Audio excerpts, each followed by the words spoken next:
भारत माता की। भारत माता की। उत्तर प्रदेश की गवर्नर आनंदीबेन पटेल, यहां के लोकप्रिय मुख्यमंत्री श्रीमान योगी आदित्यनाथ जी, उप मुख्यमंत्री ब्रजेश पाठक जी, केंद्रीय मंत्री श्री वीके सिंह जी, उत्तर प्रदेश भारतीय जनता पार्टी के अध्यक्ष श्रीमान भूपेंद्र चौधरी जी, अन्य प्रतिनिधिगण और बुलंद के मेरे प्यारे भाइयों और बहनों,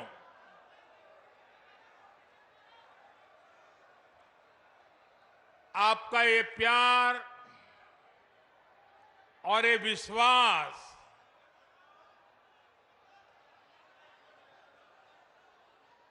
जीवन में इससे बड़ा सौभाग्य क्या हो सकता है। मैं आपके प्यार के लिए अभिभूत हूं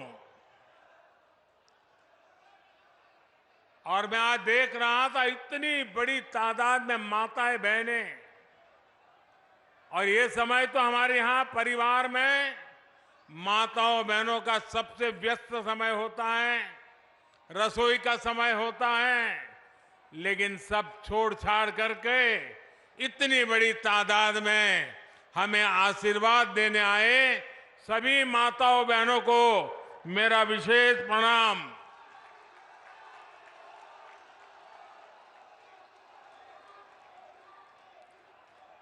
बाईस तारीख को अयोध्या धाम में प्रभु श्री राम के दर्शन हुए और अब यहां जनता जनार्दन के दर्शन का सौभाग्य मिला है। आज पश्चिमी यूपी को विकास के लिए 19,000 करोड़ रुपए से अधिक के प्रोजेक्ट भी मिले हैं। ये project rail line, highway, petroleum pipeline, पानी, सीवेज, मेडिकल कॉलेज और औद्योगिक शहर से जुड़े हुए हैं। आज यमुना और रामगंगा की स्वच्छता से जुड़े प्रोजेक्ट का भी लोकार्पण हुआ है। मैं बुलंदशहर सहित पश्चिमी उत्तर प्रदेश के सभी मेरे परिवारजनों को इसके लिए बहुत बहुत बधाई देता हूं।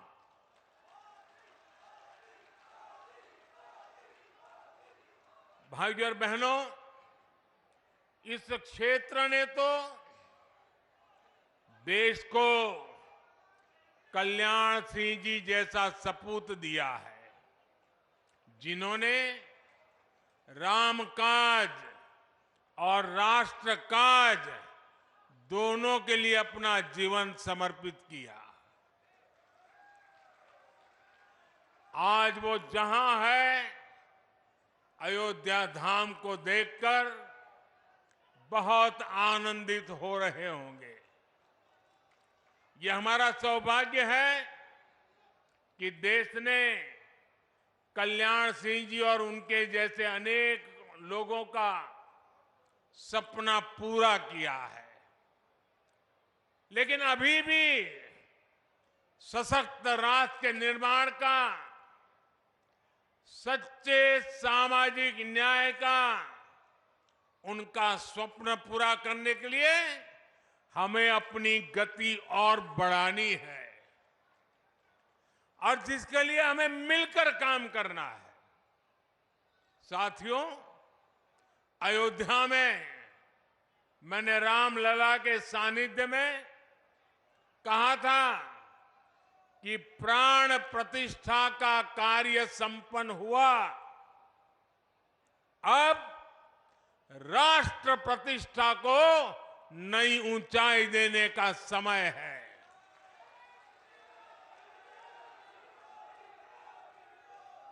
हमें देव से देश और राम से राष्ट्र के मार्ग को और प्रशस्त करना है। हमारा लक्ष्य साल 2047 तक भारत को विकसित राष्ट्र बनाना है।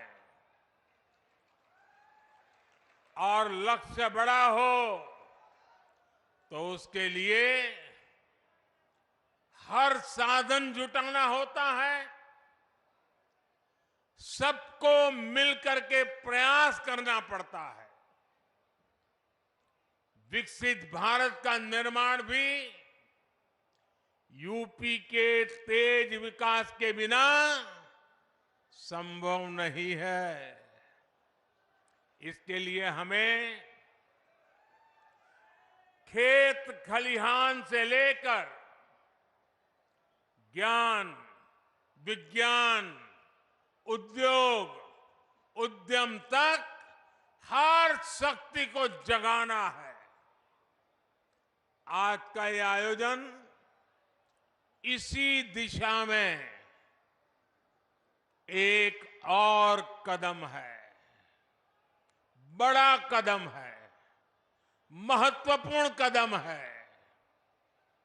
साथियों, आजादी के बाद के दशकों में लंबे समय तक भारत में विकास को सिर्फ कुछ ही क्षेत्रों में सीमित रखा गया।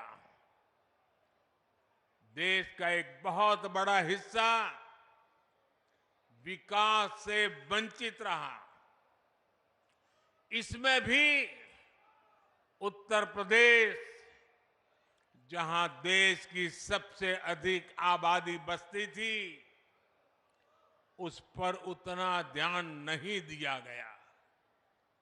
ये इसलिए हुआ क्योंकि लंबे समय तक यहां सरकार चलाने वालों ने शासकों की तरह बर्ताव किया। जनता को अभाव में रखने का, समाज में बंटवारे का रास्ता उनको सत्ता पाने का सबसे सरल माध्यम लगा। इसकी कीमत उत्तर प्रदेश की अनेक पीढ़ियों ने भुगती है, लेकिन साथ साथ देश को भी इसका बहुत बड़ा नुकसान हुआ है। जब देश का सबसे बड़ा राज्य ही अगर कमजोर हो तो देश कैसे ताकतवर हो सकता था? आप मुझे बताइए, क्या देश ताकतवर हो सकता है क्या? उत्तर प्रदेश को पहले ताकतवर बनाना होगा कि नहीं बनाना होगा?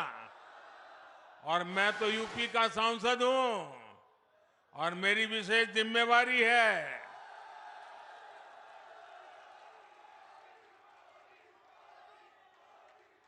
मेरे परिवारजनों, 2017 में डबल इंजन की सरकार बनने के बाद से यूपी में पुरानी चुनौतियों से निपटने के साथ ही आर्थिक विकास को नई गति दी है। आज का कार्यक्रम हमारी इस प्रतिबद्धता का प्रमाण है। आज भारत में 2 बड़े डिफेंस कॉरिडोर पर काम चल रहा है। उनमें से एक यूपी में, पश्चिमी यूपी में बन रहा है। आज भारत में नेशनल हाईवे का तेजी से विकास हो रहा है। उसमें से अनेक पश्चिमी यूपी में बन रहे हैं। आज हम यूपी के हर हिस्से को आधुनिक एक्सप्रेसवे से कनेक्ट कर रहे हैं। भारत का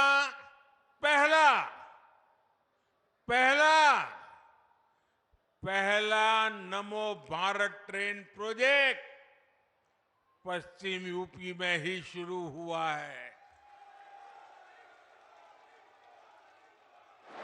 यूपी के कई शहर मेट्रो सुविधा से जुड़ रहे हैं। यूपी ईस्टर्न और वेस्टर्न डेडिकेटेड फ्रेट कॉरिडोर्स का हब बन रहा है। और ये बात बहुत बड़ी है साथियों। आने वाली शताब्दियों तक इसका महात्म्य रहने वाला है, जो आपके नसीब में आया है। जब जेवर इंटरनेशनल एयरपोर्ट बनकर तैयार हो जाएगा तो इस क्षेत्र को एक नई ताकत, नई उड़ान मिलने वाली है। साथियों, सरकार के प्रयासों से आज पश्चिमी उत्तर प्रदेश रोजगार देने वाले प्रमुख सेंटर में से एक बन रहा है। केंद्र सरकार देश में 4 नए औद्योगिक स्मार्ट शहर बनाने की तैयारी में है। ऐसे नए शहर जो दुनिया के श्रेष्ठ मैन्युफैक्चरिंग और निवेश स्थलों को टक्कर दे सके।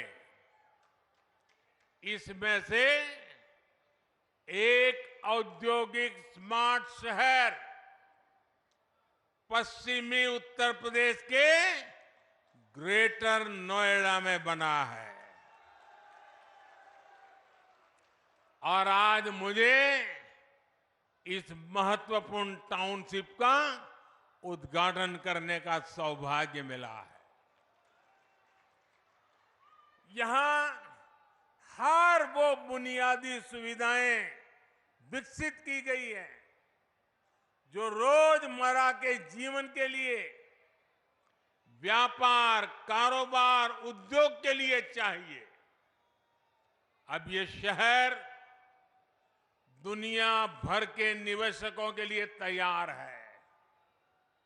इसका लाभ यूपी के, विशेष रूप से पश्चिमी यूपी के हर छोटे, लघु और कुटीर उद्योग को भी होगा।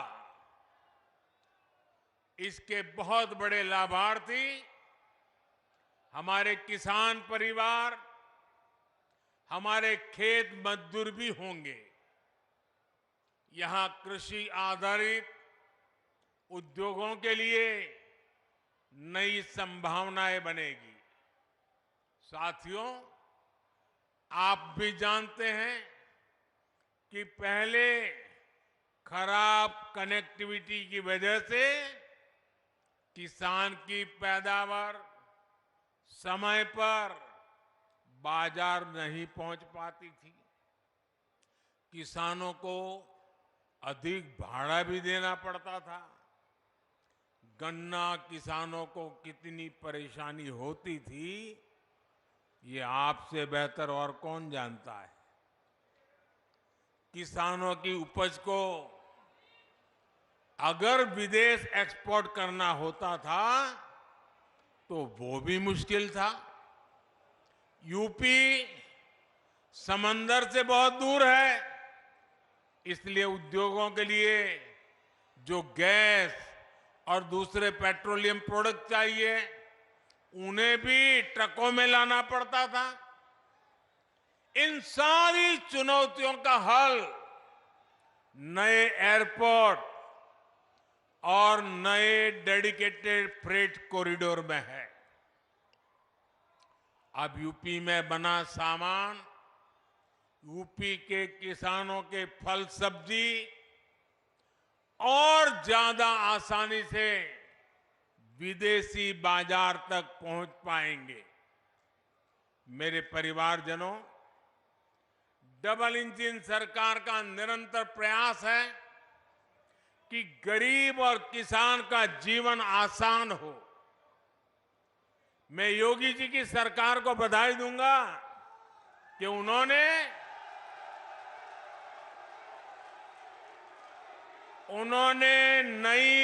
नए पेराई सत्र के लिए गन्ने का मूल्य और बढ़ा दिया है। गन्ना किसान हो, गेहूं और धान किसान हो, सभी किसानों को पहले अपनी ही उपज का पैसा पाने के लिए लंबा इंतजार करना पड़ता था। लेकिन हमारी सरकार इस परिस्थिति से किसान को बाहर निकाल रही है। हमारी सरकार ने ये सुनिश्चित किया है, मंडी में अनाज बेचने पर किसान का पैसा सीधे किसान के बैंक अकाउंट में जाना चाहिए। डबल इंजन सरकार ने गन्ना किसानों से जुड़ी समस्याओं को भी लगातार कम करने का प्रयास किया है। गन्ना किसानों की जेब में ज्यादा से ज्यादा पैसे जाएं, इसके लिए हमारी सरकार इथेनॉल बनाने पर बल दे रही है। इस वजह से किसानों को हजारों करोड़ रुपए अतिरिक्त मिले हैं। साथियों, किसानों का हित हमारी सरकार की सर्वोच्च प्राथमिकता है। आज सरकार हर किसान परिवार के इर्द गिर्द एक पूरा सुरक्षा कवच बना रही है। किसानों को सस्ती खाद मिलती रहे, इसके लिए बीते वर्षों में हमारी सरकार ने लाखों करोड़ रुपए खर्च किए हैं। दुनिया में आज यूरिया की जो बोरी 3,000 रुपए तक की मिल रही है, भारत के किसानों को 300 रुपए से भी कम में मिल रही है। आपने ठीक से सुना क्या? ये यूरिया की बोरी दुनिया में 3,000 रुपए तक में बिकती है, जबकि भारत सरकार आपको वो बोरी 300 से भी कम कीमत में देती है। अब देश ने और एक महत्वपूर्ण काम किया है, नैनो यूरिया बनाया है। इससे एक बोरी खाद की शक्ति एक बोतल में समा गई है। इससे भी किसानों को लागत कम होगी, बचत होगी। सरकार ने करोड़ों किसानों के खातों में पीएम किसान सम्मान निधि के 3.25 लाख करोड़ रुपए भी ट्रांसफर किए हैं। मेरे परिवारजनों, कृषि और कृषि आधारित अर्थव्यवस्था के निर्माण में हमारे किसानों का योगदान हमेशा से अभूतपूर्व रहा है। हमारी सरकार सहकारिता के दायरे को भी लगातार बढ़ा रही है। पैक्स हो, कोऑपरेटिव सोसाइटी हो, किसान उत्पाद संघ एफपीओ हो, इनको गांव-गांव तक पहुंचाया जा रहा है। ये छोटे किसानों को बाजार की बड़ी ताकत बन रहा है। खरीद बिक्री हो, लोन हो, कोई फूड प्रोसेसिंग उद्योग हो, एक्सपोर्ट हो, ऐसे हर काम के लिए किसानों की सहकारी संस्थानों को प्रोत्साहित किया जा रहा है।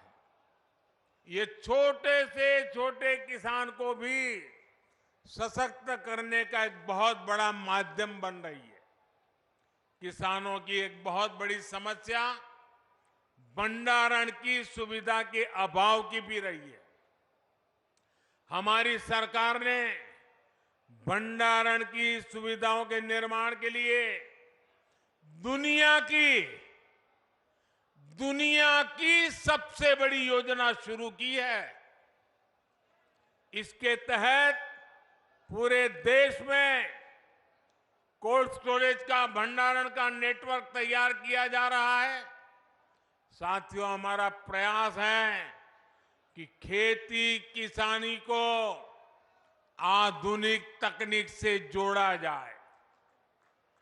इसमें भी गांव में हमारी नारी शक्ति के माध्यम एक बहुत बड़ी ताकत बन सकता है और उस दिशा में हम काम कर रहे हैं। केंद्र सरकार ने नमो ड्रोन दीदी योजना शुरू की है। इससे महिलाओं के स्वयं सहायता समूहों को ड्रोन पायलट की ट्रेनिंग दी जा रही है। उन्हें ड्रोन दिए जा रहे हैं। भविष्य में ये नमो ड्रोन दीदी ग्रामीण अर्थव्यवस्था और खेती किसानी की बहुत बड़ी ताकत बनने जा रही है। साथियों, किसानों के लिए जितना हमारी सरकार ने काम किया है, उतना पहले किसी सरकार ने नहीं किया है। बीते 10 वर्षों में जन कल्याण की हर योजना का सीधा लाभ हमारे छोटे किसानों को मिला है। करोड़ों पक्के घर बने हैं, तो इनके बहुत बड़े लाभार्थी छोटे किसान और खेत मजदूर है। गांवों के करोड़ों घरों में पहली बार टॉयलेट बने हैं। पहली बार गांव के करोड़ों घरों में नल से जल पहुंचा है। इसका लाभ सबसे अधिक किसान परिवारों की मेरी माताओं बहनों को ही तो मिला है। पहली बार किसानों और खेत मजदूरों को भी पेंशन की सुविधा मिली है। पीएम फसल बीमा योजना से किसानों को मुश्किल समय में मदद मिली है। फसल खराब होने पर किसानों को 1.5 लाख करोड़ रुपए से ज्यादा दिए गए हैं। मुफ्त राशन हो, मुफ्त इलाज हो, इसके ज्यादातर लाभार्थी गांव के मेरे किसान परिवार और खेत मजदूर ही है। हमारा प्रयास है कि कोई भी लाभार्थी सरकार की योजना से वंचित न रहे। इसके लिए मोदी की गारंटी वाली गाड़ी गांव-गांव आ रही है। यूपी में भी लाखों लोग इस गारंटी वाली गाड़ी से जुड़े हैं। भाइयों और बहनों, मोदी की गारंटी है कि जल्द से जल्द देश के हर नागरिक को उसके लिए बनी सरकारी योजना का लाभ मिले। आज देश मोदी की गारंटी को गारंटी पूरा होने की गारंटी मानता है, क्योंकि हमारी सरकार जो कहती है वो करके दिखाती है। आज हमारा पूरा प्रयास है कि सरकार की योजना का लाभ हर लाभार्थी तक पहुंचे। इसलिए मोदी सैचुरेशन की गारंटी दे रहा है, 100% की गारंटी दे रहा है। जब सरकार 100% लाभार्थियों तक पहुंचती है तो किसी भेदभाव की गुंजाइश नहीं रह जाती। जब सरकार 100% लाभार्थियों तक पहुंचती है तो किसी भ्रष्टाचार की गुंजाइश भी नहीं रह जाती। और यही सच्चा सेक्युलरिज्म है, यही सच्चा सामाजिक न्याय है। गरीब किसी भी समाज में हो, उसकी जरूरतें उसके सपने समान है। किसान किसी भी समाज को हो, उसकी जरूरतें उसके सपने एक जैसे हैं। महिलाएं किसी भी समाज की हो, उनकी जरूरतें उनके सपने भी एक ही हैं। युवा किसी भी समाज के हो, उनके सपने उनकी चुनौतियां एक जैसी ही है। इसलिए मोदी बिना भेदभाव के हर जरूरतमंद तक तेजी से पहुंचना चाहता है। आजादी के बाद लंबे समय तक कोई गरीबी हटाओ का नारा देता रहा, कोई सामाजिक न्याय के नाम पर झूठ बोलता रहा, लेकिन देश के गरीबों ने देखा कि सिर्फ कुछ परिवारों के घर अमीरी आई, कुछ ही परिवारों की राजनीति फली फूली। सामान्य गरीब, दलित, पिछड़ा तो अपराधियों और दंगों से सहमा हुआ था। लेकिन अब देश में स्थितियां बदल रही है। मोदी ईमानदारी से आपकी सेवा में जुटा है। इसी का नतीजा है कि हमारी सरकार के 10 वर्षों में 25 करोड़ लोग, यह आंकड़ा बहुत बड़ा है, 25 करोड़ लोग गरीबी से बाहर निकले हैं। जो बाकी बचे हैं उन्हें भी उम्मीद जगी है कि वे भी जल्द ही गरीबी को परास्त कर देंगे। साथियों, मेरे लिए तो आप ही मेरा परिवार है।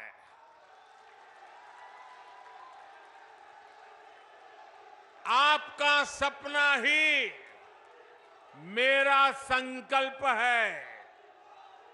इसलिए आप जैसे देश के सामान्य परिवार जब सशक्त होंगे तो यही मोदी की पूंजी होगी। गांव गरीब हो, युवा, महिला, किसान हो, सबको सशक्त करने का ये अभियान जारी रहेगा। आज मैं देख रहा था, कुछ मीडिया वाले चला रहे थे कि आज बुलंदशहर में मोदी चुनाव का बिगुल फूकेंगे।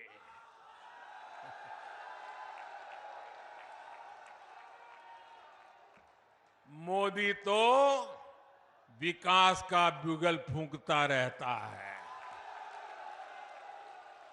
मोदी तो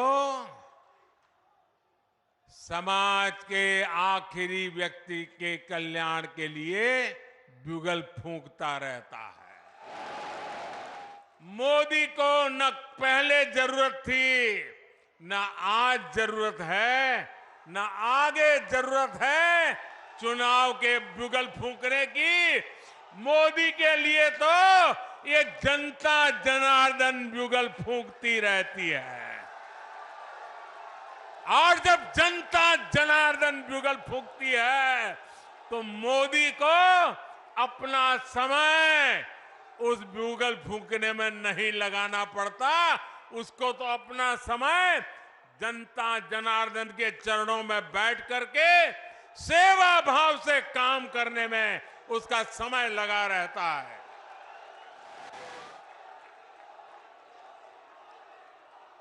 एक बार फिर आप सभी को विकास कार्यों के लिए बहुत बहुत बधाई। मेरे साथ पूरी शक्ति से बोलिए, भारत माता की। शाबाश। भारत माता की। भारत माता की। बहुत बहुत धन्यवाद।